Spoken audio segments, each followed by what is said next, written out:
Hello बच्चों, welcome to my channel Hisam mathematics. बच्चों, आज हम क्लास 10th का हमारा चैप्टर नंबर 5 है अरिथमेटिक प्रोग्रेशन या फिर इसको कहते हैं समांतर श्रेणी। इसके बारे में हम कुछ डिस्कशन करेंगे, उसके बेसिक्स के बारे में देखेंगे या फिर उसका इंट्रोडक्शन देखेंगे कि हमारा अरिथमेटिक प्रोग्रेशन का क्या डेफिनेशन होती है, फिर उससे कुछ एग्जाम्पल या फिर उसमें कौन कौन से टर्म होते हैं जो हमें याद रखने हैं। अरिथमेटिक प्रोग्रेशन में हमारा जो एग्जाम्पल होता है उसको देखना है कि उस एग्जाम्पल में कैसे हम पहचान करेंगे, कैसे हम डिफाइन करेंगे कि ये हमारा अरिथमेटिक प्रोग्रेशन है या फिर ये हमारा एपी में है।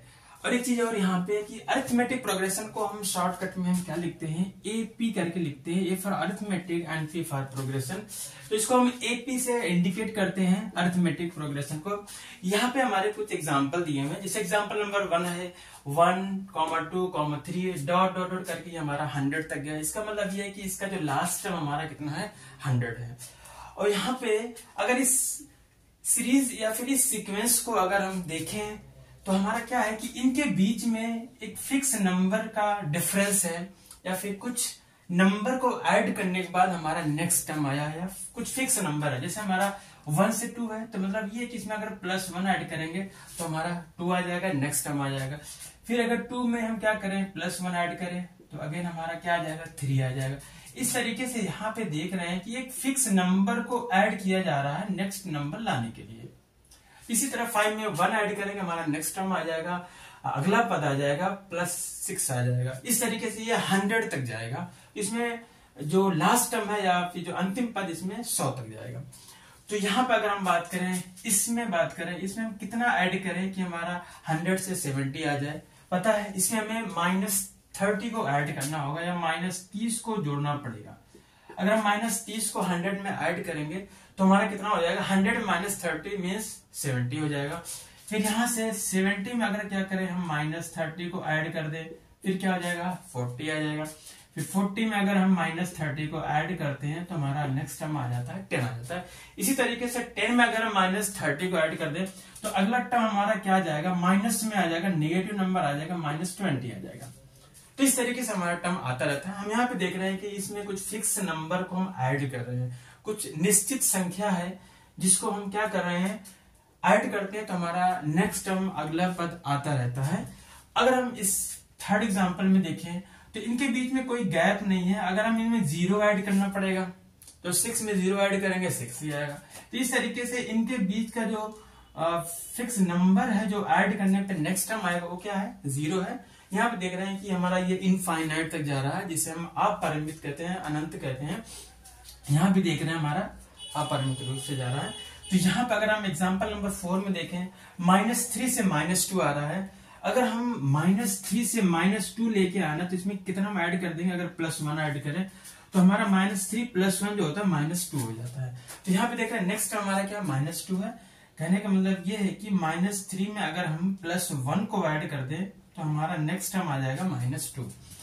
फिर इस दोनों नंबर के बीच में गैप देंगे, फिर अगर -2 में फिर +1 ऐड करेंगे तो अगला टर्म फिर हो जाएगा -1 हो जाएगा। और -1 में अगर हम +1 ऐड कर दें, सबको पता है कि हमारा 0 हो जाता है। तो इस तरीके से हमारा टर्म आता रहता है। अगला एग्जाम्पल हमारा 5 है। अगर एग्जाम्पल 5 में देखें 2 और 8 के बीच का अगर नंबर का गैप देखें तो हमारा कितना, 6 है। कहने मतलब ये है कि 2 में अगर हम 6 को ऐड करें तो हमारा 8 होता है। फिर अगला टर्म देखते हैं, 8 में अगर हम +6 ऐड करें तो 14। फिर क्या है, 14 में अगर हम +6 ऐड करें तो 20। फिर 20 में +6 ऐड करें 26। इस तरीके से हमारा ये टर्म आता रहता है। और ये कहाँ तक है, 50 तक था। जहां तक ये 50 हो जाएगा वहां पे हमारा ये सीरीज रुक जाएगी। मीन्स ये कि इसको हम बोलते हैं फाइनाइट एपी, जिसका लास्ट टर्म दिया होता है, फिर जिसमें नंबर ऑफ टर्म फाइनाइट होते हैं, जिसमें पदों की संख्या जो होती है परिमित होती है, उसको बोलते हैं हम परिमित समांतर श्रेणी या फिर कहते हैं फाइनाइट अरिथमेटिक प्रोग्रेशन बोलते हैं यहाँ पे। और जिसमें लास्ट टर्म हमारा नहीं दिया होता है उसको बोलते हैं इनफाइनाइट एपी बोलते हैं या फिर अपरिमित समांतर श्रेणी बोलते हैं। इन एग्जांपल में हम ये देख रहे हैं कि हर एक सीरीज में एक पर्टिकुलर नंबर को ऐड करने के बाद हमारा अगला पद या फिर नेक्स्ट टर्म हमारा आता है। तो अगर हम इस तरीके की सीरीज को देखते हैं, किसी एक फिक्स नंबर को पहले में +1 ऐड किया गया है, दूसरे में -30 को ऐड किया गया और तीसरी सीरीज में 0 को ऐड किया गया है, फोर्थ सीरीज में हमारा +1 है, फिर 5 नंबर एग्जाम्पल नंबर 5 में +6 को ऐड किया गया। तो कुछ फिक्स नंबर को ऐड करने पे अगर हमारा नेक्स्ट टर्म आता है, अगला पद आता है, तो इस तरह बना जो सीरीज होती है इसको बोलते हैं अरिथमेटिक प्रोग्रेशन, या फिर कहते हैं इसको हम समांतर श्रेणी बोलते हैं। और फिर इसमें जो हमारा जितने भी नंबर होते हैं बार बार, जैसे हमारा पहला क्या 1 है, दूसरा 2, हर एक नंबर को टर्म कहा जाता है, पद कहा जाता है। ये हमारा प्रथम पद है, या पहला पद है, द्वितीय पद है, दूसरा पद है, तीसरा पद है, या फिर कहते हैं फर्स्ट टर्म हमारा है 1, second term, third term, fourth term. हर एक नंबर को हम टर्म से रिप्रेजेंट करते हैं, पद से बताते हैं इसको। तो इस तरीके से यहाँ पे देख रहे हैं, तो इसमें हमारा 1 2 3 4 5, इसमें 5 टर्म दिए हुए, जो लास्ट टर्म 100 दिया हुआ है। यहाँ पर 1 2 3 4 5, इसमें 5 टर्म है। अगर पांचवा टर्म पूछे क्या है, -20 है। तो यहाँ पे इस तरीके से ये हमारे हर एक नंबर क्या होते हैं, टर्म कहलाते हैं, पद कहलाते हैं। और यहाँ पे एक चीज और है, जो ये हमारा फिक्स नंबर है, जो ये एक निश्चित संख्या है जिसको हम ऐड करने पे अगला नंबर लेके आते हैं, उसको हम बोलते हैं कॉमन डिफरेंस, नाम दिया गया, इसको बोलते हैं कॉमन डिफरेंस। यहाँ पे एक टर्म हमारा आता है जिसे हम कहते हैं कॉमन डिफरेंस, या फिर हम हिंदी की बात करें तो इसको बोलते हैं सार्व अंतर। जनरली इसको हम स्मॉल डी से रिप्रेजेंट करते हैं, इसको हम स्मॉल डी से प्रदर्शित करते हैं कॉमन डिफरेंस को। तो अगर हम ये देखें कि हमारा फर्स्ट केस में कॉमन डिफरेंस क्या है या फिर सर्वांतर क्या है, तो हमारा फर्स्ट केस में अगर सर्वांतर की बात करेंगे, डी का वैल्यू कितना है, +1 है। और सेकंड जो हमारी एग्जांपल, जो सेकंड एग्जांपल है, इस सीरीज का अगर हम, ये भी हमारा क्या है, सारे सीरीज हमारे क्या है, अरिथमेटिक प्रोग्रेशन है। ये हमारे जो सीक्वेंस बने हुए हैं, जो नंबर के ऑर्डर दिए हुए, ये हमारा क्या है, अरिथमेटिक प्रोग्रेशन है। और अरिथमेटिक प्रोग्रेशन की पहचान क्या होती है कि पर्टिकुलर जो हमारा नेक्स्ट टर्म आता है, उसके पहले वाले टर्म में क्या है, कुछ फिक्स नंबर को ऐड करके आया होता है। एक फिक्स नंबर को ऐड करते जाते हैं तो हमारा एक सीरीज बन जाती है, उसको बोलते हैं हम अरिथमेटिक प्रोग्रेशन बोलते हैं।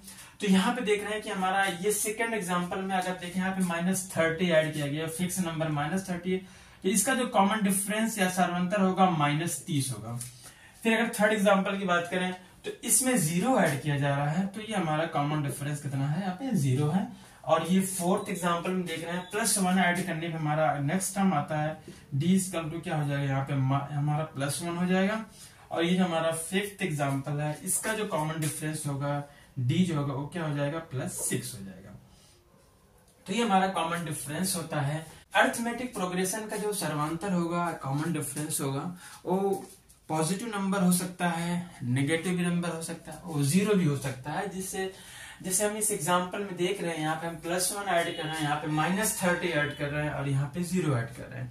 तो हमारा जो कॉमन डिफरेंस है, तीनों इंटीजर हो सकते हैं। तीनों integer means positive integer, negative integer and 0 integer, तीनों हो सकता है।